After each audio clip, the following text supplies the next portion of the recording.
नमस्कार दोस्तों, आप सभी का स्वागत है हमारे YouTube चैनल कोडिंग एक्सपर्ट पर और सभी को मेरी तरफ से राम राम दोस्तों आज के वीडियो में हम बात करने वाले हैं आपका जो लैब असिस्टेंट का पेपर जो 29 जून को हुआ था उसके सेकंड पार्ट के बारे में। कि जो लैब असिस्टेंट का जो सेकंड पार्ट था जो 29 जून को हुआ था साइंस वाला पेपर, उसके आंसर हम इस वीडियो में डिस्कस करने वाले हैं।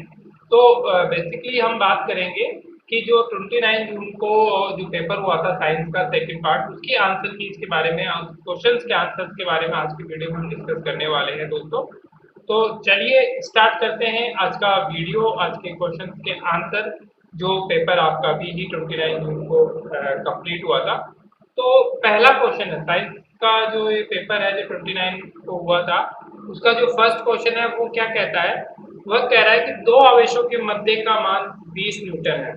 दो आवेश जो है आपके उनके उनके मध्य का मान कितना है 20 न्यूटन है। यदि आवेशों के बीच की दूरी को दोगुना कर दिया जाए, यदि आवेशों के बीच की दूरी को दोगुना कर दिया जाए तो बल का मान होगा। ये हमें पूछ रहा है कि बल का मान क्या होगा यदि दूरी को क्या कर दिया जाए, दुगुना कर दिया जाए।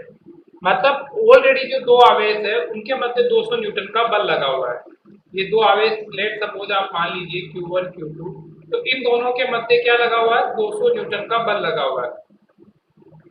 इन Q1 और Q2 के मध्य 200 न्यूटन का बल लगा हुआ है और इनके बीच की जो दूरी है वो करीब अभी है आपकी x, कुछ भी मान लीजिए, ठीक है। यदि आवेशों के बीच की दूरी को दुगना कर दिया जाए, यदि ये x है और इसको क्या कर दिया जाए 2x कर दिया जाए, दुगना कर दिया जाए 2x, तो बल का मान होगा। तो बल का मान क्या होगा, जो आवेशों के बीच में जो बल लग रहा है उसका मान क्या होगा। जब दूरी दुगनी कर दी जाती है, जब दूरी दुगनी कर दी जाती है तो d की वैल्यू यदि 2 टाइम्स आपने कर दी तो इसका मतलब क्या होगा कि जो F है, जो बल है, फोर्स है, वो क्या हो जाएगा पहले वाले बल का 1/4 हो जाएगा। मतलब यदि जो F लग रहा है तो F1 नया बल जो लगेगा, F1 जो नया फोर्स होगा वह आपका हो जाएगा F/4। वो कितना हो जाएगा F/4। यदि जो डिस्टेंस है उसको डबल कर दिया जाता है तो आपका जो फोर्स है वह 4 टाइम्स कम हो जाएगा। वह क्या हो जाएगा 4 टाइम्स कम हो जाएगा। तो इसका मतलब क्या होगा कि यदि ये F कितना दे रखा है 200 न्यूटन, हमें कितना दे रखा है 200 न्यूटन। तो ये जब 200 न्यूटन दे रखा है तो बल का मान नया बल F1 की वैल्यू क्या हो जाएगी 200 डिवाइडेड बाई 4, 200 डिवाइडेड बाई 4, तो कितना हो जाएगा 50 न्यूटन। तो इसमें जो राइट आंसर आएगा वो आएगा 50 न्यूटन, 50 न्यूटन नए बल का मान होगा दोस्तों। तो पहले क्वेश्चन का जो आंसर है, मतलब दो आवेशों के मध्य यदि लगने वाला बल 200 न्यूटन है और उन दोनों के बीच की दूरी को दुगना कर दिया जाए तो बल का जो मान, नया बल का जो मान होगा वह होगा आपका 50 न्यूटन दोस्तों। कितना होगा 50 न्यूटन। नेक्स्ट बात करते हैं सेकंड क्वेश्चन की। सेकंड क्वेश्चन है आपका, कार्नो इंजन की दक्षता निर्भर करती है। कार्नो इंजन जो होता है उसकी इफिशिएंसी किस पे ऊपर डिपेंड करती है। तो कार्नो इंजन की जो इफिशिएंसी है वो डिपेंड करती है आपके temperature of source and sink के। सिंक का जो टेम्परेचर होता है, जो सोर्स का जो टेम्परेचर होता है उसके ऊपर डिपेंड करती है। तो इसका जो राइट आंसर होगा वो होगा स्रोत व सिंक के टेम्परेचर पर, मतलब स्रोत व सिंक के ताप पर। किस पे डिपेंड करती है, स्रोत व सिंक के ताप पर ये डिपेंड करती है। तो बी इसका राइट आंसर होगा, मतलब स्रोत व सिंक के ताप पर ये डिपेंड करती है, तो ये इसका राइट आंसर होगा दोस्तों। नेक्स्ट क्वेश्चन है आपका, एक सरल आवर्ती दोलक का आयाम a है व आवर्तकाल t है। एक दोलक का आयाम a है, आवर्तकाल t है और x is equal to a, x की जो वैल्यू है वो a से x is equal to a/2 तक गमन करने के लिए आवश्यक समय है। हमें पूछ रहा है कि जो आयाम है वो a है और आवर्तकाल t है। आयाम a है और आवर्तकाल क्या है आपका t है। तो अब a से a/2 तक गमन करने के लिए कितने समय की आवश्यकता होती है। तो a के लिए यदि समय की आवर्तकाल हो रहा है t, तो a/2 तक गमन करने के लिए t/2 टाइम होगा। कितना होगा आपका t/2, कितना होगा उस टाइम का आधा। तो आयाम आधा हो गया तो टाइम भी क्या हो जाएगा आपका हाफ हो जाएगा। तो इसका जो राइट आंसर होगा वो होगा t/2। क्या होगा t/2 इसका करेक्ट आंसर होगा कि आवर्तकाल जब t है और ये यदि a से a/2 तक गमन करने के लिए आवश्यक समय पूछ रहा है तो वो होता है t/2। कितना होगा t/2। नेक्स्ट क्वेश्चन है आपका, एक खगोलीय दूरदर्शी की आवर्धन क्षमता 10 है और उसके अभिनेत्रक लेंस की फोकल दूरी जो है 20 है, इसके अभिदर्शी लेंस की फोकल दूरी होगी। तो इसका जो राइट आंसर होगा वो होगा आपका, बेसिकली क्या होता है, खगोलीय दूरदर्शी की आवर्धन क्षमता 10 है और फोकल दूरी 20 सेंटीमीटर है। वो तो इसकी फोकल दूरी एफ जो होगी वह कितनी होगी आपकी 200 सेंटीमीटर। कितनी होगी 200 सेंटीमीटर होगी। कितनी होगी 200 सेंटीमीटर इसकी क्या होगी आपकी फोकल दूरी होगी। क्या होगी फोकल दूरी 200 मीटर सेंटीमीटर होगी दोस्तों। नेक्स्ट क्वेश्चन है, यदि स्रोत का तापमान बढ़ा दिया जाए तो कार्नो इंजन की दक्षता है। यदि किसी भी स्रोत का तापमान बढ़ा दिया जाता है तो कार्नो इंजन की जो दक्षता है वो क्या होगी बढ़ेगी। यदि स्रोत का ताप बढ़ा दिए जाते हैं तो कार्नो इंजन की भी जो दक्षता है वो भी क्या होगी बढ़ेगी। कार्नो इंजन की दक्षता भी क्या करेगी बढ़ेगी दोस्तों। नेक्स्ट क्वेश्चन है आपका, उष्मा गति के द्वितीय नियम के केल्विन प्लांक कथन के अनुसार निम्न में से कौन सा कथन सही है। मतलब क्या है कि उष्मा गति का जो सेकंड लॉ है, उष्मा गति का जो सेकंड लॉ है उसके अनुसार निम्न में से कौन सा कथन सही है। तो इसका जो आंसर होगा वो बेसिकली होगा आपका, उष्मा इंजन की दक्षता 1 से कम होती है। क्या होती है उष्मा इंजन की जो दक्षता होती है वह कितनी होती है 1 से कम होती है। कितने से कम होती है 1 से कम होती है। तो ये ही इसका जो कथन है वो सही है कि उष्मा इंजन की दक्षता कितने से कम होती है 1 से कम होती है। कितने से कम होती है 1 से कम होती है दोस्तों। नेक्स्ट बात करते हैं क्वेश्चन की, यंग के दी स्लेट प्रयोग में यदि स्लेटों के बीच की दूरी आधी कर दी जाए। यदि दी स्लेट के प्रयोग में यदि स्लेटों के बीच की जो दूरी है उसको आधी कर दिया जाए और स्लेटों के तल व स्क्रीन के बीच की दूरी को दुगनी कर दिया जाए, और जो स्लेटों के तल और स्क्रीन है उनके बीच की दूरी को दुगनी कर दिया जाए तो फ्रिंज चौड़ाई हो जाएगी। क्वेश्चन पूछ रहा है कि फ्रिंज चौड़ाई क्या हो जाएगी। तो फ्रिंज चौड़ाई आपकी 4 गुनी हो जाएगी। कितनी हो जाएगी दोस्तों 4 गुनी हो जाएगी। यहाँ पे स्लेटों की दूरी आधी कर दी जाती है और जब इसके बीच की दूरी दुगनी कर दी जाती है तो फ्रिंज की चौड़ाई कितनी हो जाती है 4 गुनी हो जाती है। फ्रिंज की चौड़ाई कितनी हो जाती है 4 गुनी हो जाती है। तो इसका जो राइट आंसर होगा वो 4 गुनी होगा। क्या होगा 4 गुनी होगा। नेक्स्ट क्वेश्चन है आपका कि चार्जेज मतलब 4Q Q और कैपिटल Q आवेश x अक्ष पर क्रमशः x0 x is equal to L/2 और x is equal to L बिंदुओं पर स्थित है। मतलब कोई भी आवेश जो है वह आपका 4Q Q और Q आवेश है जो कि x अक्ष पे 0 पोजीशन पे L/2 पोजीशन पर L बिंदुओं पर स्थित है। तो Q का वह मान बताइए जिसके लिए आवेश Q पर कार्य बल शून्य होगा। मतलब हमें ये जो तीनों आपके आवेश दिए हुए हैं उसमें से हम क्या करना चाह रहे हैं, इस Q का वह मान फाइंड आउट करना चाहते हैं जिसके लिए इस आवेश पे जो लगने वाला बल है वह कितना हो जाए 0 हो जाए। जिसके लिए आवेश Q पर जो कार्य बल है वो कितना हो जाए आपका 0 हो जाए, मतलब क्या हो जाए शून्य हो जाए। तो इसमें से कौन सा वो बल का मान कितना होगा ये हमें फाइंड आउट करना है। तो इसके लिए जो राइट आंसर होगा वो होगा -Q, कि Q का मान यदि -Q हो जाता है तो इस पे लगने वाला बल क्या हो जाएगा 0 हो जाएगा। क्यों, क्योंकि यदि अभी यहाँ पे आप पॉजिटिव Q लग रहा है तो यदि नेगेटिव Q आप बल लगा दोगे फोर्स लगा दोगे तो इस पे जो कंप्लीटली बल है वो कितना हो जाएगा आपका 0 हो जाएगा। कितना हो जाएगा 0 हो जाएगा। तो इस पे लगने वाला बल कितना हो जाएगा आपका 0 हो जाएगा। तो -Q पे लगने वाला बल 0 हो जाएगा। नेक्स्ट क्वेश्चन है आपका, यदि V A और X क्रमशः किसी तरल आवर्ती गति करने वाले कण के वेग त्वरण व विस्थापन है तो माध्य स्थिति पर है।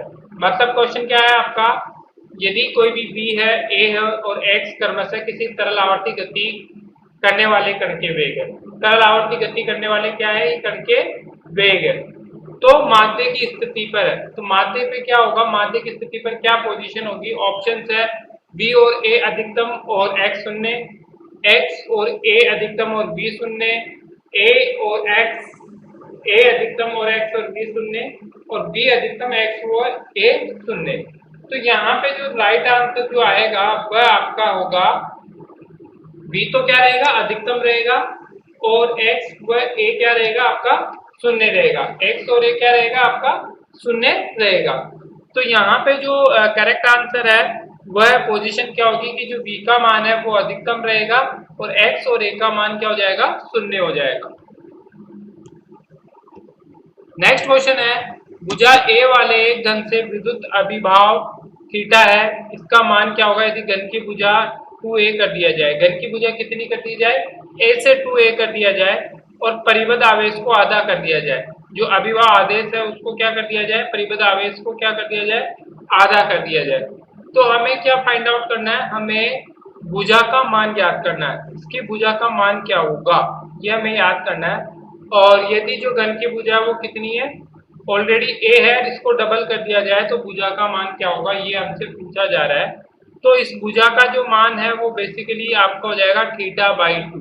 कितना हो जाएगा दोस्तों, थीटा बाई 2 इसका करेक्ट आंसर है। इसका जो मान हो जाएगा वो हो जाएगा आपका थीटा बाई 2। राइट आंसर क्या होगा, theta by 2 is the right answer for this question. इसके लिए जो राइट आंसर है वो है थीटा बाई 2। नेक्स्ट क्वेश्चन है आपका, दिए गए परिपथ में आई का मान है। जो परिपथ आपको दिया हुआ है उसमें आई का मान क्या होगा। तो किरचॉफ के नियम से यदि आप देखते हैं, किरचॉफ का नियम क्या कहता है कि incoming current is equal to outgoing current. तो इनकमिंग करंट आपके आ रहा है 5 + 4 + 2, दैट्स मीन कितना आ रहा है 11। 5 + 4 9 और 2 11।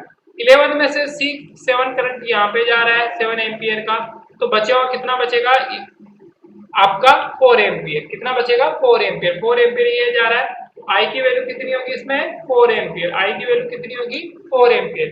मतलब हम तीनों करंट्स का जो एक पॉइंट पे जो करंट आ रहे हैं उनका सम कर लेंगे और जो आउटगोइंग कलर है उसका सम कर लेंगे। दोनों कितने होना चाहिए, incoming is equal to outgoing.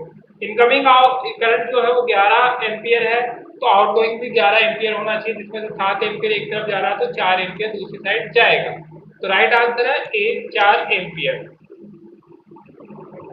12th question है, ट्रांजिस्टर में दो धारा लाभ अल्फा व बीटा के बीच सही संबंध है। ट्रांजिस्टर में दो धारा के लाभ अल्फा और बीटा के बीच में जो सही रिलेशन होता है वह होता है beta is equal to alpha upon 1 minus alpha. क्या होता है, beta is equal to alpha upon 1 minus alpha. Right answer क्या होगा, अल्फा अपॉन 1 माइनस अल्फा इसका राइट आंसर होगा कि beta is equal to alpha upon 1 minus alpha इसका correct answer. बल आघूर्ण का ऐसा ही मात्रक है। Unit of momentum of force is known, क्या कहलाता है, तो यूनिट ऑफ जो आपका मोमेंटम है वो होता है न्यूटन मीटर। क्या होता है, न्यूटन मीटर होता है दोस्तों। कितना होता है, न्यूटन मीटर। तो इसका जो राइट आंसर होगा वो होगा आपका न्यूटन मीटर। क्या होगा, न्यूटन मीटर। ठीक है, तो बल आघूर्ण का जो ऐसा ही मात्रक है वो होता है आपका न्यूटन मीटर, नहीं कि न्यूटन पर मीटर। ओनली न्यूटन मीटर इसका आंसर होगा आपका। नेक्स्ट क्वेश्चन है 14 क्वेश्चन क्या कहता है, निम्न परिपथ में यदि गैल्वेनोमीटर में विक्षेप शून्य हो तो प्रतिरोध R का मान होगा। इस R का मान हमें क्या करना है, कैलकुलेट करना है। और किस केस में, यदि जो गैल्वेनोमीटर जो यहाँ पे लगा हुआ है इसमें आने वाला जो विक्षेप है, जो डिफ्लेक्शन है, वह क्या होगा आपका शून्य होगा। वह क्या होगा आपका शून्य होगा। तो यहाँ पे R का मान क्या होगा, तो इसमें जो R का मान होगा वह बेसिकली कितना होगा आपका 6 ओम। कितना होगा दोस्तों, 6 ओम। यहाँ पे कितना होगा 6 ओम होगा। तो गैल्वेनोमीटर में यदि विक्षेप शून्य कर दिया जाए तो एक आर का मान 6 ओम होगा। ठीक है, तो यहाँ पे जो राइट आंसर है वो आर के लिए वो है आपका 6 ओम। कितना है दोस्तों, 6 ओम। नेक्स्ट क्वेश्चन है आपका 15। एक आवर्ती गति निम्न समीकरण से प्रदर्शित की जाती है। एक आवर्ती गति है जो वह आपकी प्रदर्शित की जाती है, इनमें से किन समीकरण के द्वारा वो प्रदर्शित की जाती है। तो उसको प्रदर्शित किया जाता है 100/पाई हर्ट्ज। किससे रिप्रेजेंट किया जाता है, 100/पाई हर्ट्ज। किससे रिप्रेजेंट किया जाएगा, आवर्ती क्या होगी दोलन की 100/पाई। क्या होगी? 100/पाई is the right answer for this question. Next question है आपका, एक आवर्त गति निम्न समीकरण से प्रदर्शित की जाती है। x is equal to 0.01 sine 200t plus 0.1। तो दोलन की आवर्ती है। क्या पूछ रहा है हमें? दोलन की आवर्ती हमसे पूछा जा रहा है इस क्वेश्चन के अंदर। तो इसका जो राइट आंसर होगा वह आपका होगा 100/पाई हर्ट्ज। क्या होगा? 100/पाई हर्ट्ज। राइट आंसर क्या होगा? 100/पाई हर्ट्ज जिसका राइट आंसर होगा। नेक्स्ट क्वेश्चन है आपका, जो आर त्रिज्या व एम द्रव्यमान की एक समरूप वर्ताकार डिस्क का उसके किनारे से गुजरने वाली और उसके तल के लंबवत अक्ष के परिपथ जड़त्व आघूर्ण है। तो इसका जो राइट आंसर है वह होगा आपका 3/2 mr²। क्या होगा? 3/2 mr²। मतलब क्या है कि आपकी जो आर त्रिज्या और एम द्रव्यमान एक समरूप वर्ताकार डिस्क का उसके किनारे से गुजरने वाली और उसके तल के लंबवत अक्ष के परिपूर्ण जड़त्व आघूर्ण है। तो वो जड़त्व आघूर्ण जो होगा वह होगा 3/2 mr²। क्या होगा? 3/2 mr² होगा दोस्तों। नेक्स्ट क्वेश्चन है आपका, अग्रदिशिक बायस में पीएन संधि डायोड में हासी क्षेत्र डिपेंडेंट लेयर की चौड़ाई है। मतलब हासी क्षेत्र की चौड़ाई है। अग्रदिशी बायस में पीएन संधि डायोड में हासी क्षेत्र की चौड़ाई है। की चौड़ाई किस पे निर्भर करती है? मतलब क्या होगी इसके अंदर? तो इसका जो राइट आंसर है वो क्या है कि जो ये चौड़ाई है पीएन संधि डायोड में जो हासी क्षेत्र है उसकी जो चौड़ाई है वो वोल्टता में जैसे जैसे इंक्रीमेंट होता है, वोल्टता बढ़ती जाती है, तो ये क्या करती जाती है? घटती जाती है। वोल्टता में वृद्धि के साथ क्या होती है? घटती है। वोल्टता में वृद्धि के साथ क्या होती है? घटती है आपकी। नेक्स्ट क्वेश्चन है आपका, गाउस नियम से संबंधित कौन सा कथन सत्य नहीं है? गाउस का जो नियम है उससे रिलेटेड कौन सा कथन सत्य नहीं है? तो यहाँ पे जो आंसर है वो गतिशीलता या स्थिर अवस्था पर निर्भर करता है, कुल परिबद्ध आवेश पर निर्भर करता है, परिबद्ध आवेश की मात्रा में प्रकृति पर निर्भर करता है, या माध्यम पर निर्भर करता है। तो इसका जो राइट आंसर होगा वो होगा गतिशीलता या स्थिर अवस्था पर निर्भर करता है। किस पर निर्भर करता है? गतिशीलता या स्थिर अवस्था पर निर्भर करता है। गतिशीलता या स्थिर अवस्था पर ये क्या करता है? निर्भर करता है। तो जो इस क्वेश्चन का जो राइट आंसर है वो होगा गतिशीलता या स्थिर अवस्था पर ये क्या करता है? निर्भर करता है। नेक्स्ट क्वेश्चन है आपका, सौर मंडल में ग्रहों की गति किसके संरक्षण का एक उदाहरण है? जो सौर मंडल में जो ग्रहों की गति है वह कोणीय संवेग का एक उदाहरण है। किसका उदाहरण है? कोणीय संवेग का। किसका? एंगुलर मूवमेंट का वह उदाहरण है। एंगुलर मोमेंटम का उदाहरण है, कोणीय संवेग का उदाहरण है। सौर मंडल में जो ग्रहों की गति है वह कोणीय संवेग का उदाहरण है। किसका उदाहरण है? कोणीय संवेग का। नेक्स्ट क्वेश्चन है, निम्न चित्र में प्रदर्शित किस तरंग द्वार की भांति कार्य करता है? कि the electric shown in the following figure work as a logic gate. कौन सा लॉजिक गेट की तरह काम करता है? तो ये जो आप सर्किट देख रहे हो इसके अकॉर्डिंग जो ये लॉजिक गेट बना हुआ है वह बेसिकली नेट गेट की तरह काम करता है। वो किसकी तरफ काम करता है? नेट गेट की तरह काम करता है। तो राइट आंसर क्या होगा इसमें? होगा ये नेट गेट की तरफ काम करेगा। एंड गेट का जो अपोजिट होता है जिसको हम बोलते हैं नैंड गेट, तो इसका जो राइट आंसर होगा वो होगा आपका नैंड गेट। नेक्स्ट क्वेश्चन है आपका कि बोर के जो सिद्धांत के अनुसार बोर के द्वितीय अभिग्रहित की व्याख्या निम्न में से किस सिद्धांत के द्वारा की जाती है? तो बोर के द्वितीय अभिग्रहित बोर जो मॉडल है उसका जो सेकेंड पोस्टुलेट है उसकी एक्सप्लेन किस थ्योरी के बेस पे किया जाता है? ये क्वेश्चन है आपका। तो इसका जो राइट आंसर होगा आपका कि जो बोर का जो सेकंड नियम है वह व्याख्या जो करता है, जो मॉडल एक्सप्लेन करता है वह द्रव्य तरंगों के सिद्धांत पे करता है। किस पे करता है? मैटर वेव थ्योरी पे वर्क करता है, द्रव्य तरंग सिद्धांत पर वर्क करता है। किस पे वर्क करता है? द्रव्य तरंग सिद्धांत पर वर्क करता है। तो इसका जो राइट आंसर है वो है आपका डी ऑप्शन। क्या है? D option is the right answer for this question. एक बंद आर्गन पाइप व एक खुले आर्गन पाइप को समान मूल आवर्ती पर ट्यून किया जाता है उनकी लंबाइयों का अनुपात है। एक बंद आर्गन पाइप और एक खुले आर्गन पाइप को यदि समान मूल आवर्ती पर ट्यून किया जाता है, उनकी समान फ्रीक्वेंसी पर क्या किया जाता है, क्लोज किया जाता है, तो उनकी लंबाइयों का जो अनुपात है वह क्या होगा, तो उनकी लंबाइयों का जो अनुपात है वह बेसिकली होता है 1:2, मतलब 1:2। क्या होगा, 1:2 इसका राइट आंसर होगा कि उनकी लंबाइयों का जो अनुपात होता है वो होता है 1:2 होता है दोस्तों। नेक्स्ट क्वेश्चन है आपका, कौन सी परिघटना प्रकाश तरंगों के अनुप्रस्थ होने की पुष्टि करती है? कौन सी जो घटना है वो प्रकाश तरंगों के अनुप्रस्थ होने की पुष्टि करती है? तो वह है पोलराइजेशन, जिसको हम बोलते हैं ध्रुवण।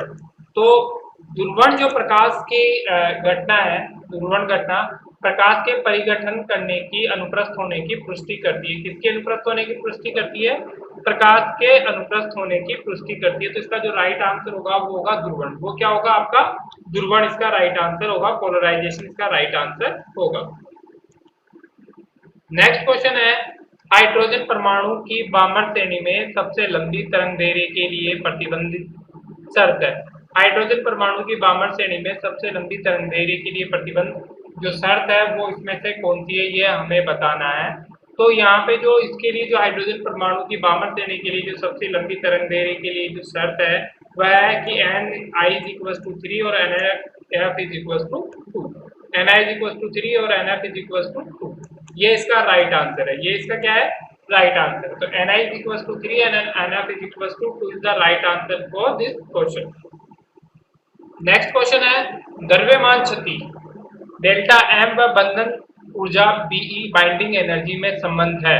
हमें इन दोनों के बीच में क्या फाइंड आउट करना है? रिलेशन फाइंड आउट करना है कि जो आपकी मास डिफेक्ट है और बाइंडिंग एनर्जी उनमें क्या रिलेशन होता है। तो मास डिफेक्ट और जो बंधन ऊर्जा बाइंडिंग एनर्जी, उसमें जो रिलेशन होता है वो होता है कि binding energy is equal to delta m c square. क्या होता है? डेल्टा एम सी स्क्वायर होता है। तो binding energy is equal to delta m c square इसका राइट आंसर होगा। क्या होगा राइट आंसर? आपका binding energy is equal to delta m c square इसका राइट आंसर होगा। नेक्स्ट क्वेश्चन है, ध्वनि के स्रोत की किस गति से चलना चाहिए? ध्वनि के स्रोत को किस गति से चलना चाहिए कि जिससे किसी भी प्रेक्षक को आभासी आवर्ती प्राकृतिक आवर्ती की आदि के समान प्रतीत हो? तो यहाँ पे जो इसका राइट आंसर होगा कि ध्वनि के स्रोत को किस गति से चलना चाहिए जिससे कि किसी भी प्रेक्षक को आभासी आवर्ती जो होती है वो प्राकृतिक आवर्ती की कैसे होती हो? आदि के समान प्रतीत होती हो। तो इसका जो राइट आंसर होगा वो होगा बी। क्या होगा? बी। तो यहाँ पे जो करेक्ट आंसर है वो है बी। करेक्ट आंसर क्या है? बी। नेक्स्ट क्वेश्चन है, यदि हाइड्रोजन परमाणु के प्रथम कक्ष में स्थित इलेक्ट्रॉन 12.1 इलेक्ट्रॉनों वोल्ट ऊर्जा अवशोषित करता है तो ये कक्ष में उत्तेजित हो जाता है। मतलब हाइड्रोजन परमाणु के ये कौन से कक्ष में उत्तेजित हो जाता है? तो ये हाइड्रोजन परमाणु के तीसरे कक्ष में उत्तेजित हो जाता है। किस कक्ष में उत्तेजित हो जाता है? तीसरे कक्ष में उत्तेजित हो जाता है। इसका जो राइट आंसर है वह है डी पार्ट, तीसरे कक्ष के अंदर उत्तेजित हो जाता है। नेक्स्ट क्वेश्चन है आपका, हाइड्रोजन परमाणु के बोर परमाणुीय मॉडल के अनुसार मुख्य क्वांटम एन व कक्षा की त्रिज्या आर में संबंध होता है। आपका जो राइट आंसर होगा इसके अंदर वह होगा r proportional to n square. क्या होगा? R proportional to n square. कि हाइड्रोजन परमाणु के बोर परमाणिक मॉडल के अनुसार जो मुख्य क्वांटम नंबर है, जो क्वांटम नंबर और वह कक्षा की जो त्रिज्या आर में संबंध होता है वो होता है आर प्रोपोर्शनल एन स्क्वायर। वो क्या होता है? R proportional n square. तो इसका जो राइट आंसर होगा वो होगा r proportional n square. Next question है, नाभिकीय रिएक्टर में निम्न में से कौन सा अवमंदक की तरह प्रयुक्त होता है? नाभिकीय रिएक्टर में कौन सा जो है वह जो न्यूक्लियर रिएक्टर के अंदर मॉड्यूलेटर यूज किया जाता है? तो इसमें से जो ऑप्शन है वो यूरेनियम है, आपका एक हेवी वाटर है, कैडमियम है और प्लेटिनियम है। ये चार ऑप्शंस आपको इसमें दिए हुए हैं। तो नाभिकीय रिएक्टर में जो अवमंदक की तरह प्रयुक्त होता है वो होता है आपका भारी जल, जिसे बोलते हैं हेवी वाटर। तो इसका जो राइट आंसर होगा वो होगा आपका बी ऑप्शन। वो क्या होगा? बी ऑप्शन होगा। नेक्स्ट क्वेश्चन है, यदि किसी स्थान पर दो तरंगों के आयाम का अनुपात 1:2 है, यदि किसी स्थान पर दो तरंगों के आयाम का अनुपात 1:2 हो तो अध्यारोपण सिद्धांत से अधिकतम तथा न्यूनतम तीव्रताओं का अनुपात होगा। अधिकतम और न्यूनतम तीव्रताओं का अनुपात हम यहाँ पे कैलकुलेट करेंगे। तो अधिकतम और न्यूनतम जो तरंगों का जो अनुपात होगा वह होगा 9:1। कितना होगा?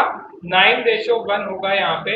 तो यहाँ पे जो करेक्ट आंसर होगा वो होगा 9:1। क्या होगा आपका? 9:1 इसका करेक्ट आंसर होगा। नेक्स्ट क्वेश्चन पे चलते हैं। अनाज के बीजों में पाए जाने वाला डालाकार बीज पत्र कहलाता है। तो अनाज के जो बीज है उसके अंदर जो डालाकार बीज पत्र क्या कहलाता है? पाया जाने वाला डालाकार बीज पत्र आपका स्कूलेटम कहलाता है। क्या कहलाता है? स्कूलेटम कहलाता है दोस्तों। क्या कहलाता है? ये स्कूलेटम कहलाता है। तो इसका जो राइट आंसर होगा वह होगा आपका स्कूलेटम। क्या होगा? स्कूलेटम इसका राइट आंसर होगा। नेक्स्ट क्वेश्चन है आपका, कुकुरमुत्ता या कुंभ कवकों के किस वर्ग में पाया जाता है?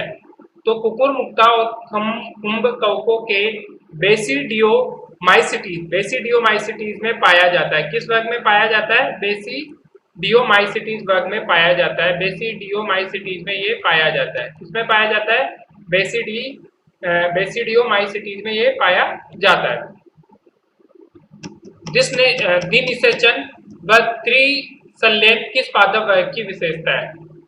जिस द्विनिषेचन व त्रिसंलेशन जो है वो किस पर्टिकुलर जो प्लांट है उसकी विशेषता है। तो यहाँ पे जो ऑप्शंस आपको दिए हुए हैं वह दिए हुए हैं आपके शैवाल, ब्रायोफाइट्स, अनावर्तबीजी और आवर्तबीजी। तो इसका जो राइट आंसर होगा वो होगा आपका आवर्तबीजी। क्या होगा? आवर्तबीजी। करेक्ट आंसर क्या होगा? आवर्तबीजी। नेक्स्ट क्वेश्चन है आपका, जैव विविधता शब्द को प्रतिपादित किया। जैव विविधता शब्द जो है बायोडाइवर्सिटी शब्द है वह सबसे पहले किसने यूज किया था? तो जैव विविधता शब्द जो प्रतिपादित किया था वह था रोजेन। कौन थे? रोजेन थे। तो जैव विविधता शब्द को प्रतिपादित करने वाले जो वैज्ञानिक थे वह थे रोजेन। तो करेक्ट आंसर होगा रोजेन। क्या होगा? Rosen is the right answer. पुष्प का सबसे भारी चक्कर है, पुष्प जो है उसका सबसे भारी चक्कर कौन सा होता है? बाह्य दलपुंज। कौन सा होता है? बाह्य दलपुंज इसका सबसे भारी चक्कर है।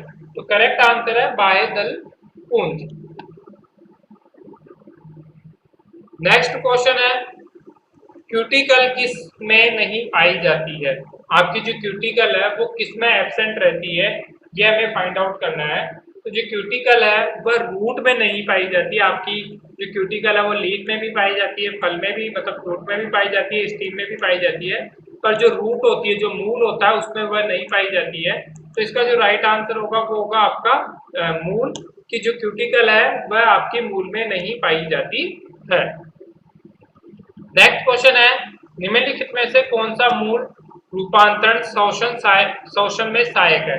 इनमें से कौन सा जो मूल रूपांतरण है जो किसमें सहायक है? शोषण में सहायक है। तो वह न्यूमेटोफोर। कौन है?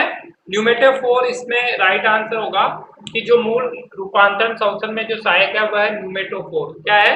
न्यूमेटोफोर है। नेक्स्ट क्वेश्चन है आपका, कवकों की कोशिका भित्ति किससे निर्मित होती है? कवकों की जो कोशिकाएं भित्ति है वह किससे निर्मित होती है? तो कवकों की जो कोशिका भित्ति है वह काइटिन से निर्मित होती है। किससे निर्मित होती है? काइटिन से निर्मित होती है। किससे निर्मित होती है दोस्तों? काइटिन से निर्मित होती है। तो इसका जो राइट आंसर है वह है काइटिन। वह क्या है? काइटिन।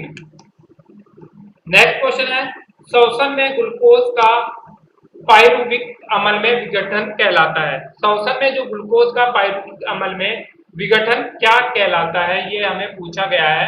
तो शोषण में ग्लूकोज का पायरुविक अमल में विघटन है वह कहलाता है आपका ग्लाइकोलाइसिस। क्या कहलाता है? ग्लाइकोलाइसिस कहलाता है। क्या कहलाता है? ग्लाइकोलाइसिस कहलाता है। तो इसका जो राइट आंसर होगा वो होगा ग्लाइकोलाइसिस। क्या होगा? Glycolysis is the correct answer. तो शोषण में जो विघटन है वह कहलाता है आपको ग्लाइकोलाइसिस। निम्नलिखित में से कौन सा मूल तंत्र बीजपत्री पादपों में पाया जाता है? तो निम्नलिखित में से जो मूसला मूल तंत्र है, इनमें से जो मूल तंत्र आपको दिए हुए हैं अपस्थानिक, संग्रहण, जगड़ा और मूसला। तो मूसला मूल तंत्र द्विबीजपत्री पादपों में पाया जाता है। तो इसका जो राइट आंसर होगा मूसला मूल तंत्र। कौन सा होगा? मूसला मूल तंत्र इसका राइट आंसर होगा। नेक्स्ट क्वेश्चन है, निम्नलिखित में से कौन सा एक विषम बीजाणु है? विषम बीजाणु टेरिडोफाइडाई है। तो जो आपका विषम बीजाणु टेरिफाइड है वह बेसिकली कौन सा है?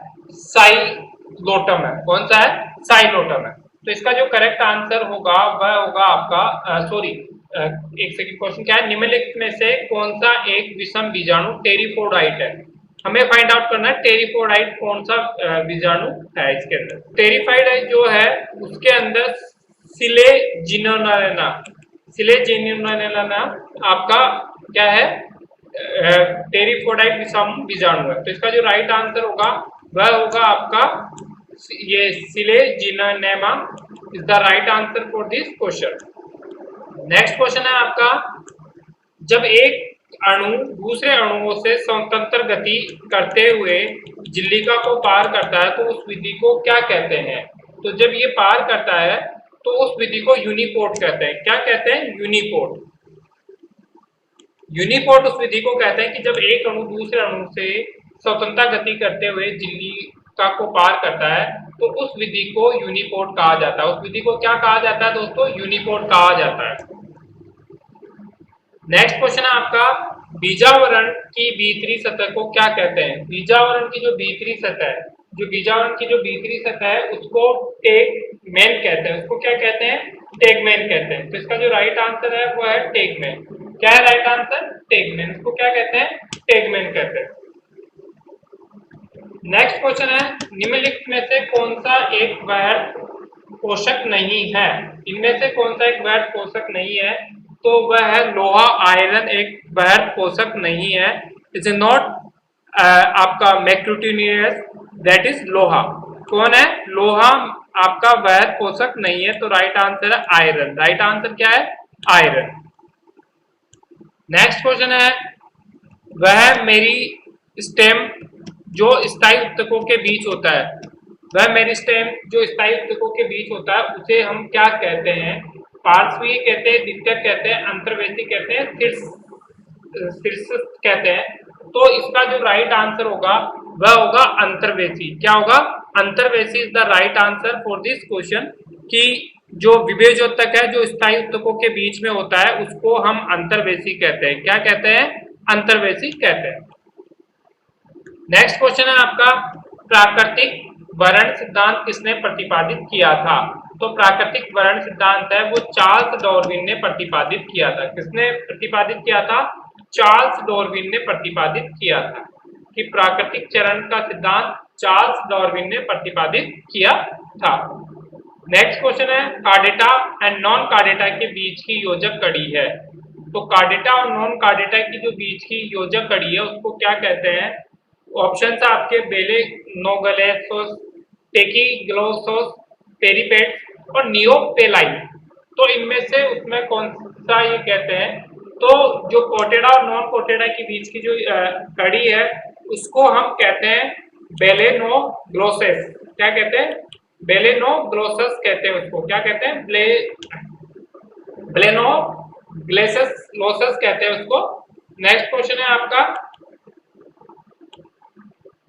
बोमन संपुट के आंतरिक स्तर में विशेष प्रकार की कोशिकाएं पाई जाती है जिन्हें कहते हैं? तो बोमन जो संपुट है, बोमन संपुट जो है उसके अंदर जो विशेष प्रकार की कोशिकाएं पाई जाती है वह पोडोसाइट्स कहलाती है। क्या कहलाती है? पोडोसाइट्स कहलाती है। क्या कहलाती है? पोडोसाइट। तो करेक्ट आंसर है पोडोसाइट्स। हृदय में अशुद्ध रुधिर को किसके द्वारा दाएं आलिंद में लाया जाता है? जो आपका हार्ट होता है उसके अंदर जो अशुद्ध रुधिर होता है उसको जो इम्प्योर ब्लड है वह किसके द्वारा आलिंद में लाया जाता है? तो ये जो आलिंद में लाया जाता है वह लाया जाता है क्रोनेरी सीरा व क्रोनेरी साइनस से। किससे लाया जाता है? क्रोनेरी सीरा और क्रोनेरी साइनस से ये क्या किया जाता है? आपके दाएं आलिंग में लाया जाता है। तो इसका जो राइट आंसर है वह क्रोनेरी सीरा तथा क्रोनेरी साइनस। नेक्स्ट क्वेश्चन है, निम्नलिखित वाक्य पेशी के लिए है। निम्नलिखित वाक्य पेशी के लिए, कौन से वाक्य इसमें पेशी के लिए हैं आपके? तो इसके अंदर जो वाक्य है, ऑप्शंस आपको दिए हैं। हल्के बैंडों में एक्टिन होना, हल्के बैंड को विषम बेसिक बैंड कहा जाता है, गहरे बैंडों में मायोसिन होता है और एक्टिन तंतु मोटे तंतु होते हैं। तो इसमें जो राइट आंसर है वो 1 और 3 है। क्या है? 1 और 3 है। तो मतलब क्या होगा कि हल्के बैंडों में एक्टिन होता है और गहरे बैंडों में मायोसिन होता है। गहरे बैंडों में क्या होता है? मायोसिन होता है। तो 50 जो ये क्वेश्चन है कि निम्नलिखित वाक्य पेशी के लिए है, तो दो वाक्य इसमें पेशी के लिए, फर्स्ट और थर्ड। मतलब हल्के बैंडों में एक्टिन होता है, गहरे बैंडों में मायोसिन होता है। ये इसका राइट आंसर होगा, बोथ आर। नेक्स्ट क्वेश्चन है आपका, निम्नलिखित में से कौन सा नदियों में नहीं पाया जाता है? तो निम्नलिखित में से जो नदियों में नहीं पाया जाता है वो होता है इकाइनोडोमेटस। इकाइनोडोमेटस जो है वो नदियों में नहीं पाया जाता है। तो करेक्ट आंसर है आपका इकाइनोडोमेस। क्या है? इकाइनोडोमेटस आपकी कहाँ नहीं पाया जाता है? नदियों में नहीं पाया जाता है। यकृत में नीवाहिका त्रिंक बना होता है। यकृत में जो नीवाहिका त्रिंक जो है वो किससे बना होता है?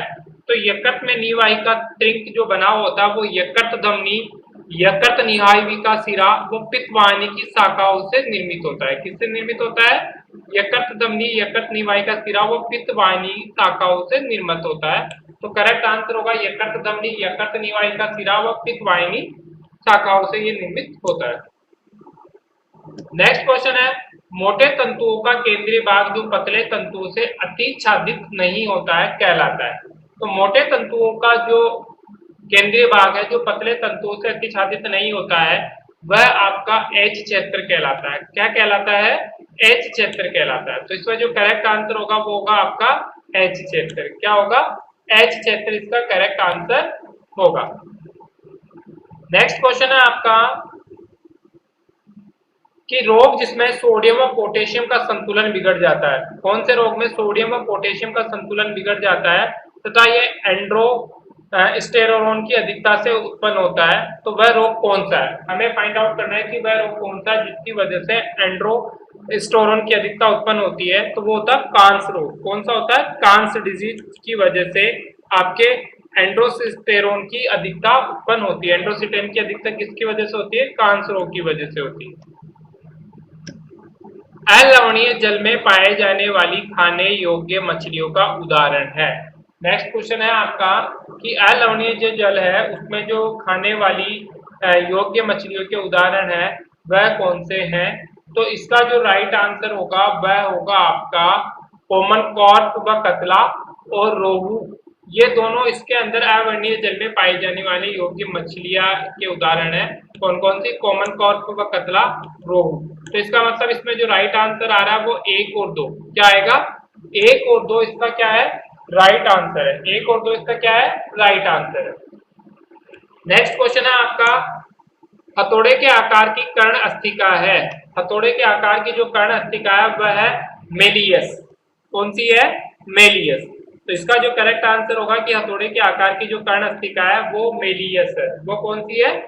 मेलियस है। नेक्स्ट क्वेश्चन है हमारा, सिद्धांत जिसमें जीन को कुल जीव की संख्या में जीन्स व उनके युग्म विकल्प एक संख्या में सुस्थिर होती है। तो बेसिकली हमें वो सिद्धांत आइडेंटिफाई करना है इसमें जिसके अंदर क्या होती हो, जो कुल जीवों की संख्या में जीन्स व उनके जो युग्मी विकल्प है वो एक जनसंख्या में सुस्थिर होती है।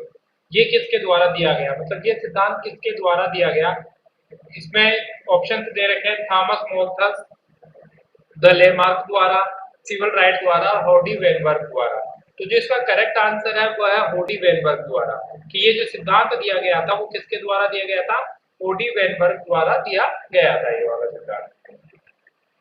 नेक्स्ट क्वेश्चन है आपका, जो नेक्स्ट क्वेश्चन है शुक्राणु परशु रूपांतरित होकर स्पर्म बनते हैं, इस प्रक्रिया को कहते हैं। तो शुक्राणु परशु रूपांतरित होकर क्या बनते हैं? स्पर्म स्पर्म बनते हैं। इस प्रक्रिया को क्या कहते हैं? तो इस प्रक्रिया को जो कहते हैं स्पर्मियोजेनेसिस कहते हैं। क्या कहते हैं इसको? स्पर्मियोजेनेसिस प्रक्रिया कहते हैं इसका। इसका जो करेक्ट आंसर होगा स्पर्मियोजेनेसिस प्रक्रिया। नेक्स्ट क्वेश्चन है आपका इसके अंदर, वह स्थान जहाँ सामान्य आंख में सबसे अच्छा प्रतिबिंब बनता है वह जिनमें संवेदी कोशिकाएं विशेषकर शंकु कोशिकाएं सर्वाधिक संख्या में पाई जाती है, यह कहलाता है। तो ये जो बेसिकली पीक बिंदु कहलाता है कि जब वहाँ वह स्थान जहाँ पर सामान्य आंख में सबसे अच्छा प्रतिबिंब बनता है और जिसमें संवेदी कोशिकाएं विशेषकर शंकु कोशिकाएं सर्वाधिक संख्या में पाई जाती है, यह पीत बिंदु कहलाता है। क्या कहलाता है? पीत बिंदु कहलाता है। इसका जो राइट आंसर है वह है आपका पीत बिंदु। क्या है? पीत बिंदु। तो वह क्या कहलाता है? आपका पीत बिंदु कहलाता है। नेक्स्ट क्वेश्चन है आपका इसके अंदर, पायरिमिडीन जो न्यूक्लिक अम्लों में मिलते हैं वह है, मतलब पायरिमिडीन जो न्यूक्लिक अम्लों में मिलते हैं वह इसमें से कौन सा है? गवानीन है, साइटोसिन है, थाइमीन है, या एडेनिन है, गवानीन है, थाइमीन है, साइटोसिन है, यूरेसिल है, वह थाइमीन है, और लास्ट ऑप्शन है एडेनिन, साइटोसिन व थाइमीन। तो इसका जो करेक्ट आंसर है वह है आपका साइटोसिन, यूरेसिल व थाइमीन। ये तीन आपके पीरियडिक अम्ल है जिसके अंदर आपको क्या मिलते हैं? न्यूक्लिक अम्ल मिलते हैं। जिसके अंदर क्या मिलते हैं? न्यूक्लिक अम्ल मिलते हैं। तो करेक्ट आंसर होगा इसका साइटोसिन, यूरेसिल व थाइमीन।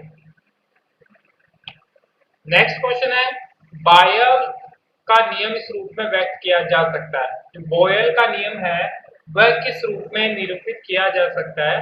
तो बॉयल का जो नियम है वो basically dP upon dV is equal to minus kV square. किसमें रिप्रेजेंट किया जा सकता है? किसमें उसको रिप्रेजेंट कर सकते हैं? किस फॉर्म में रिप्रेजेंट कर सकते हैं? तो उसको जो रिप्रेजेंट कर सकते हैं वो कर सकते हैं dP upon dV is equal to minus K upon V square की फॉर्म में उसको रिप्रेजेंट कर सकते हैं।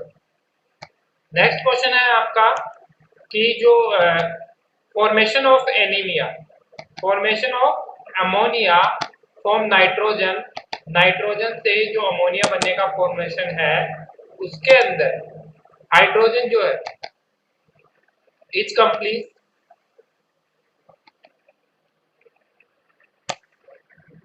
तो हाइड्रोजन सॉरी नाइट्रोजन व हाइड्रोजन से अमोनिया, नाइट्रोजन और हाइड्रोजन से अमोनिया के निर्माण में उष्मा निकलती है।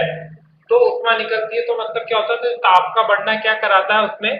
तो क्वेश्चन है नाइट्रोजन और हाइड्रोजन से अमोनिया के निर्माण में उष्मा निकलती है और इससे ताप का बढ़ना क्या कहलाता है? तो इसका जो आंसर है कि जो ताप क्या करता है? सामान्य स्थिरांक के मान को क्या करता है? कम करता है। ताप क्या करता है? जो decrease the value of the equilibrium constant, जो सामान्य स्थिरांक है इसको मान को क्या करता है? वह कम करता है। क्या करता है? कम करता है। तो इसमें जो करेक्ट आंसर होगा वो होगा आपका सामान्य स्थिरांक के मान को कम करता है। नेक्स्ट क्वेश्चन है आपका, आयनिक ठोस के लिए कौन सी समन्वय संख्या संभव नहीं है? क्वेश्चन पूछ रहा है कि आयनिक ठोस के लिए कौन सी समन्वय संख्या संभव नहीं है? तो वह संख्या 5। कौन सी संख्या है? 5। तो करेक्ट आंसर इसमें जो है कि आयनिक ठोस के लिए 5 संख्या समन्वय संख्या संभव नहीं है। तो करेक्ट आंसर होगा आपका 5। करेक्ट आंसर क्या होगा? 5। एक जलीय विलयन में H प्लस आयन की सांद्रता 2 × 10⁻⁴ m है। इस विलयन की pH का मान क्या होगा? तो एक जलीय विलयन में जिसमें H प्लस आयन की सांद्रता कितनी है? 2 × 10⁻⁴ m है। तो इस विलयन की pH का मान क्या होगा? तो इस विलयन की जो pH का मान जो होगा वो होगा 3.7। कितना होगा? 3.7। तो करेक्ट आंसर है 3.7। जैसे जैसे हम नाभिक से दूर जाते हैं तो कक्षा की ऊर्जा, अब जैसे जैसे आप नाभिक से दूर जाओगे तो कक्षा की ऊर्जा बेसिकली क्या होती जाती है? आपकी कम होती जाती है। सॉरी, जैसे जैसे हम नाभिक से दूर जाते हैं तो कक्षा की ऊर्जा, जो आप नाभिक से जैसे जैसे दूर जाओगे तो कक्षा की ऊर्जा क्या होती जाती है? तो कक्षा की ऊर्जा क्या होती जाती है, बढ़ती जाती है। जो नाभिक से आप दूर जाते जाओगे तो कक्षा की ऊर्जा क्या होती जाएगी, बढ़ती जाएगी। कक्षा की ऊर्जा क्या होती जाएगी, बढ़ती जाएगी। तो इसमें जो राइट आंसर है वो होगा कि कक्षा की ऊर्जा क्या करती जाती है, बढ़ती जाती है। क्या करती जाती है, बढ़ती जाती है। नेक्स्ट क्वेश्चन है, एमजीओ में होती है। एमजीओ में क्या होती है, तो एमजीओ में जो बेसिकली क्या है, किस टाइप की होती है, एसआईसी प्रकार की संरचना होती है, एनएसीएल प्रकार की संरचना होती है, सीएससीएल प्रकार की संरचना होती है, जेडएनएस प्रकार की संरचना होती है। तो ये एनएसीएल प्रकार की संरचना होती है। किस प्रकार की संरचना होती है, एनएसीएल प्रकार की संरचना होती है। नेक्स्ट क्वेश्चन आपका 60 नेक्स्ट क्वेश्चन है कि एक आदर्श गैस के लिए निम्नलिखित में से कौन सा कथन सही है। एक आदर्श गैस के लिए जो कथन दिए हुए हैं उनमें से कौन सा कथन सही है, ये हमें बताना है। तो यहाँ पे कथन जो दिए है वो dt upon dp, dt upon dh, dh upon dp और dh अपॉन dt, जो कि क्या है, तो इसका जो करेक्ट आंसर है वो है dh अपॉन dt। p क्या है, शून्य है। तो करेक्ट आंसर क्या है, dh अपॉन dt शून्य है। dh अपॉन dt क्या है, शून्य है। करेक्ट आंसर क्या होगा, dh अपॉन dt शून्य है। नेक्स्ट आंसर है, निम्नलिखित में कौन सा ज्यामिति समावयता प्रदर्शित नहीं करता है।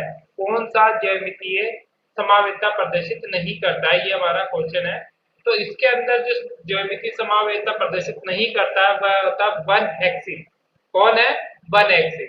तो करेक्ट आंसर जो इसका होगा वो होगा आपका वन हेक्सिन ज्यामितीय समावयता प्रदर्शित नहीं करता है। नेक्स्ट क्वेश्चन है, परस्पर क्रिया न करने वाली गैसों के मिश्रण का कुल दाब उसकी गैसों के आंशिक दाबों के योग के बराबर होता है। यह नियम किसने दिया। मतलब यदि कोई भी जो परस्पर क्रिया नहीं कर रही दो गैसें, जो उसका जो मिश्रण का कुल दाब है वह क्या होगा, उन दोनों गैसों के या जितनी भी गैसें हैं उनके आंशिक के दाब के योग के बराबर होता है। तो ये रूल जो ये लॉ था ये किसने आइडेंटिफाई किया था, तो ये डोल्टन ने, डोल्टन जो थे उन्होंने ये नियम दिया था। डोल्टन ने क्या नियम दिया था, डोल्टन का जो नियम है उसके अकॉर्डिंग क्या है कि जो जो गैसें आपस में क्रिया नहीं कर रही है, जिनमें कोई रिएक्शन नहीं हो रहा है, तो उनका जो प्रेशर है, जो आपका मिक्स प्रेशर है, उसका प्रेशर किसका होगा, जो आंशिक दाबों के जो उनकी गैसें हैं उनकी सभी के आंशिक दाबों का योग के बराबर होगा। ये डोल्टन ने प्रतिपादित किया था। क्षारीय मृदा धातुओं के सल्फेटों की जल में विलेयता का सही क्रम है। मतलब correct order of solubility of the sulphates of alkyne earth metals in water is. क्या इसका सही क्रम होगा जल में विलयन से, क्या जल में विलयन का। तो इसका जो सही क्रम होगा वो होगा आपका, जो सबसे ज्यादा जल में विलेयत होती है वो होते हैं बेरियम, देन मैग्नीशियम, कैल्शियम, आपका ऐसा एंड बोरिलियम। तो करेक्ट जो आंसर होगा वो होगा आपका BeMgCaSr और Ba, ये इसका सही क्रम है। तो इसका जो राइट आंसर होगा वह होगा आपका BeMgCaSr और Ba, ये इसका करेक्ट आंसर होगा। नेक्स्ट क्वेश्चन है, निम्न में से कौन सा लुईस अम्ल नहीं है। इनमें से कौन सा लुईस अम्ल नहीं है, तो जो NCl3 है, NCl3 है वह क्या नहीं है, आपका लुईस अम्ल नहीं है। NCl3 क्या नहीं है, लुईस अम्ल नहीं है। निम्न में से कौन सा लुईस अम्ल नहीं है, उसका जो करेक्ट आंसर होगा वो होगा NCl3। वह क्या होगा, NCl3। तो NCl3 क्या नहीं है, लुईस अम्ल नहीं है। नेक्स्ट क्वेश्चन है, यदि P0 और P क्रमशः विलायक और उसके विलयन के वाष्प दाब है और N1 और N2 क्रमशः विलायक और विलेय के मोल प्रभाज है तब, तो यहाँ पे P0 और P क्रमशः विलायक और उसके विलयन के वाष्प दाब है और N1 और N2 क्रमशः क्या है, विलायक और विलेय के मोल प्रभाज है। तब इसके अंदर कौन सी इक्वेशन सेटिस्फाई करेगी कि क्या P0 P(N2) होगा या P0 P(N1) होगा या आपका P(P0N1) होगा, क्या होगा। तो इसमें जो करेक्ट आंसर होगा वो होगा आपका P(P0N1), क्या होगा, P0N1 इसका करेक्ट आंसर होगा आपका। P(P0N1) is the right answer. Next question, वे कक्षक जिनमें त्रिज्य नोड्स की संख्या समान है वह है। इनमें से कौन से कक्षक है जिनमें त्रिज्य नोड्स की संख्या समान है, वह कौन से कक्षक है? तो वह जो कक्षक है 2s और 3p, वह कौन से कक्षक है? इसमें 2s और 3p वह कक्षक है जिनमें त्रिज्य नोड्स की संख्या क्या है? समान है। जिसमें त्रिज्य नोड्स की संख्या क्या है? समान है। तो इसका जो करेक्ट आंसर होगा वो होगा 2s और 3p। क्या करेक्ट आंसर होगा? 2s एंड 3p वह त्रिज्य नोड्स है जिनमें वे कक्षक है जिनमें त्रिज्य नोड्स की संख्या क्या है? इक्वल है। नेक्स्ट क्वेश्चन है, एक विलयन के पीएच का मान 3 से बढ़कर 6 हो जाता है तो इसके H प्लस आयन की सांद्रता होगी कि यदि विलयन की जो पीएच का मान है वो 3 से बढ़कर 6 हो जाता है, मतलब डबल हो जाता है आपका, तो इसमें H प्लस आयन की सांद्रता हो जाएगी। तो इसमें जो H प्लस आयन की जो सांद्रता है वो क्या हो जाएगी? 1000 गुना घट जाएगी। इस केस में क्या होगा? पीएच का मान यदि 3 से बढ़कर 6 हो जाता है तो इसकी जो सांद्रता है वह 1000 गुना क्या हो जाएगी? घट जाएगी। क्या हो जाएगी? 1000 गुना घट जाएगी। तो राइट आंसर है इसका 1000 गुना घट जाएगी। नेक्स्ट क्वेश्चन है आपका, निम्नलिखित अभिक्रिया का उत्पाद अनुमानित करें। इनमें से अभिक्रिया जो है उसका उत्पाद क्या हो सकता है वह हमें अनुमानित करना है। अभिक्रिया आपको दे रखी है कि CH और इसका जो करेक्ट आंसर होगा, वो इसका जो आउटपुट आएगा, मतलब इस रिएक्शन का जो आउटपुट आएगा वो आएगा आपका C2H2O2। क्या आएगा? C2H2O2। इसका जो करेक्ट आंसर होगा C2H2 और O2 इसका करेक्ट आंसर होगा आपका। ये इसका राइट आंसर है C2H2O2, जिसमें आपके डबल बॉन्ड होंगे। तो करेक्ट आंसर है C2H2 और O2। नेक्स्ट क्वेश्चन है आपका, निम्नलिखित कथनों में से कौन सा जोड़ा सही है? इनमें से कौन सा जोड़ा सही है? ऑप्शंस आपको दिए हुए हैं। जब ताप बढ़ता है तो फर्स्ट तनाव कम होता है, जब ताप घटता है तो फर्स्ट तनाव घटता है, क्रांतिक ताप पर फर्स्ट तनाव अधिकतम होता है, क्रांतिक ताप पर फर्स्ट तनाव खत्म हो जाता है। ये चार ऑप्शंस आपको यहाँ पे दिए हुए हैं इसमें, और जो इसका राइट आंसर होगा वो होगा आपका 4th और 1। मतलब आपका जब ताप बढ़ता है तो फर्स्ट तनाव क्या हो जाता है? कम हो जाता है, और क्रांतिक ताप पर फर्स्ट तनाव क्या हो जाता है? खत्म हो जाता है। मतलब जैसे जैसे आप ताप बढ़ाओगे तो सरफेस टेंशन क्या होती जाती है? कम होती जाती है, और एक जो निश्चित ताप है, क्रांतिक ताप जिसपे है, उसपे जो सरफेस टेंशन है वो बिल्कुल क्या हो जाएगी? खत्म हो जाएगी। तो राइट आंसर है 4 और 1। निम्न में से कौन सा समतलीय है?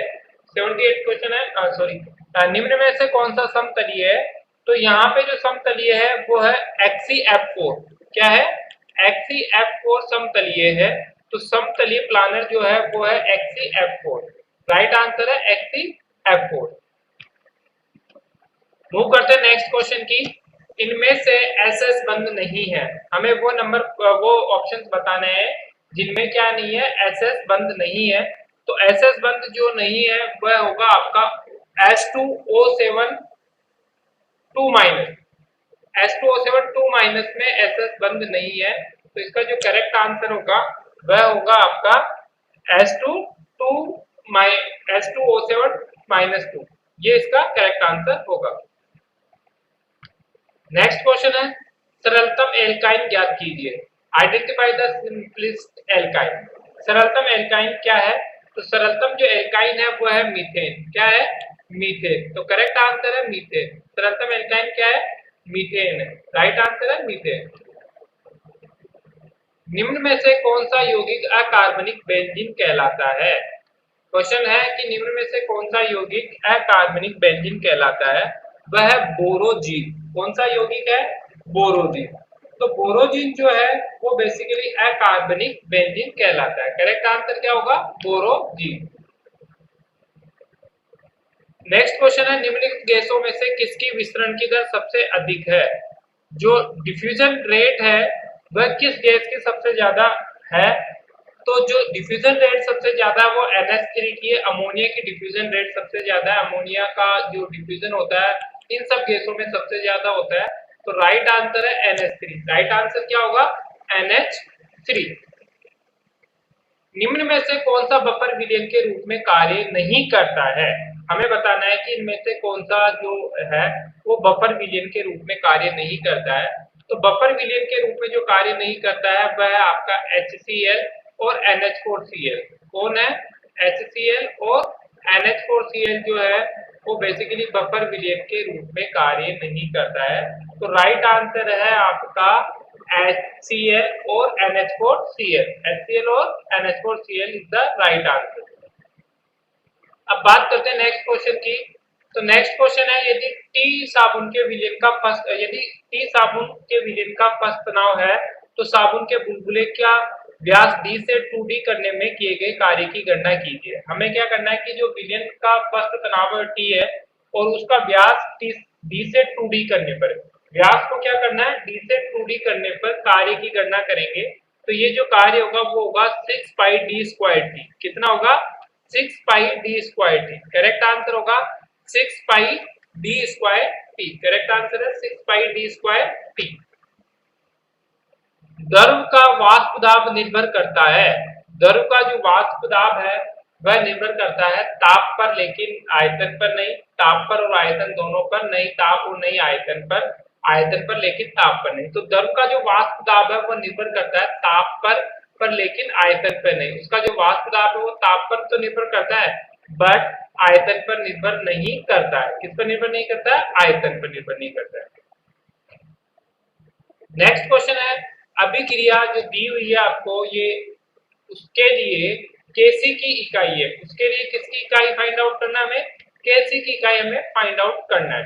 तो इसके लिए जो केसी की इकाई है वह है आपकी मोल प्रति लीटर डेल्टा एक्स। मोल प्रति लीटर की power delta x. Correct answer क्या है? मोल प्रति लीटर की पावर डेल्टा एक्स। ये इसका करेक्ट आंसर है कि जो इसकी जो यूनिट है, जो केसी की प्रति इकाई है वह होगी मोल प्रति लीटर की पावर डेल्टा एक्स। निम्नलिखित में कौन सा यौगिक तृतीयक अमीन है? कौन सा यौगिक तृतीयक अमीन है? तो जो यौगिक आपको दिख रहा है H3CN CH3 CH2 CH3, ये जो यौगिक है वो तृतीयक अमीन है। कौन सा यौगिक है? तृतीयक अमीन है। नेक्स्ट क्वेश्चन है आपका, AgCl में निम्न में से कौन सी प्रकार की त्रुटियां पाई जाती है? तो AgCl में कौन सी त्रुटियां पाई जाती है? तो AgCl में जो त्रुटियां पाई जाती है वो फ्रैंकलिन त्रुटि जिसमें धनायन हो। कौन सी त्रुटियां पाई जाती है? कि फ्रैंकलिन त्रुटि जिसमें क्या होती हो? धनायन हो, वह त्रुटि इसमें पाई जाती है। तो करेक्ट आंसर है कि फ्रैंकलिन त्रुटि जिसमें धनायन हो is the right answer. Is the right answer. Next question है, प्रारंभ में एक आदर्श गैस को 300 केल्विन पर गर्म किया जाता है जिससे उसका अंतिम तापमान 600 केल्विन और अंतिम आयतन प्रारंभिक आयतन का दुगना हो जाता है। अंतिम दाब प्रारंभिक दाब का क्या है?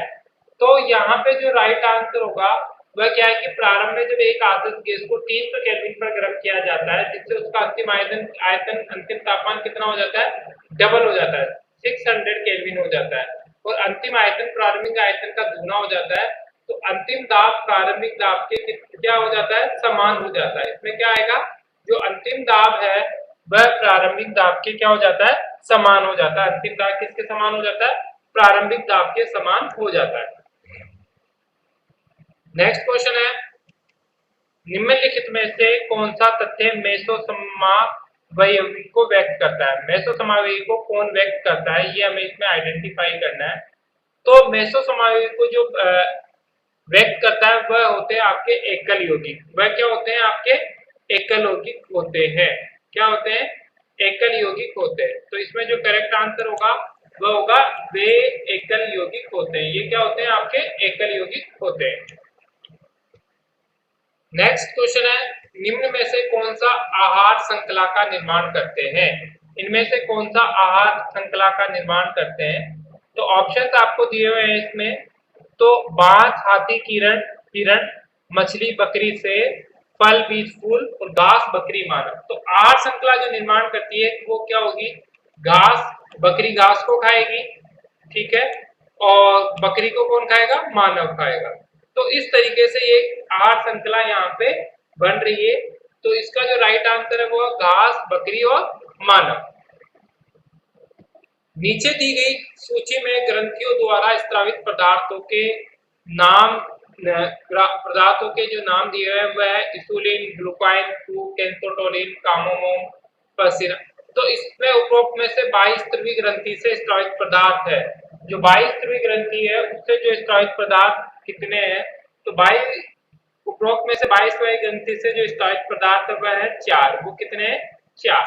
करेक्ट आंसर है 4। करेक्ट आंसर क्या है? 4। नेक्स्ट क्वेश्चन है, नाभिकीय ऊर्जा संयंत्रों में विद्युत उत्पन्न करने के लिए किस समस्थानिक का उपयोग किया जाता है? नाभिकीय ऊर्जा संयंत्रों में विद्युत उत्पन्न करने के लिए किस समस्थानिक का उपयोग किया जाता है? तो यूरेनियम 235। नाभिकीय ऊर्जा संयंत्रों में जो विद्युत उत्पन्न करने के लिए जो समस्थानिक का उपयोग किया जाता है वह है आपका यूरेनियम 235। यूरेनियम 235 का समस्थानिक नाभिकीय संयंत्रों में विद्युत उत्पन्न करने के लिए किया जाता है। नेक्स्ट क्वेश्चन है, निम्न में से कौन सा पदार्थ नाभिकीय ऊर्जा प्राप्त करने हेतु ईंधन की तरह प्रयुक्त होता है? तो नाभिकीय ऊर्जा प्राप्त करने के हेतु जो ईंधन की तरह जो पदार्थ यूज होता है वह होता है यूरेनियम, क्योंकि यूरेनियम से ही क्या मिलती है आपको? ऊर्जा मिलती है, ईंधन मिलती है, और उससे क्या प्राप्त होती है? नाभिकीय ऊर्जा प्राप्त होती है। तो यूरेनियम एक तरीके से किसके लिए प्रयुक्त हो रहा है? ईंधन की तरह प्रयुक्त हो रहा है। मानव नेत्र में किस प्रकार का लेंस पाया जाता है? क्वेश्चन है कि मानव नेत्र में किस प्रकार का लेंस पाया जाता है? तो मानव नेत्र में जो उत्तल प्रकार का लेंस पाया जाता है। किस प्रकार का लेंस पाया जाता है?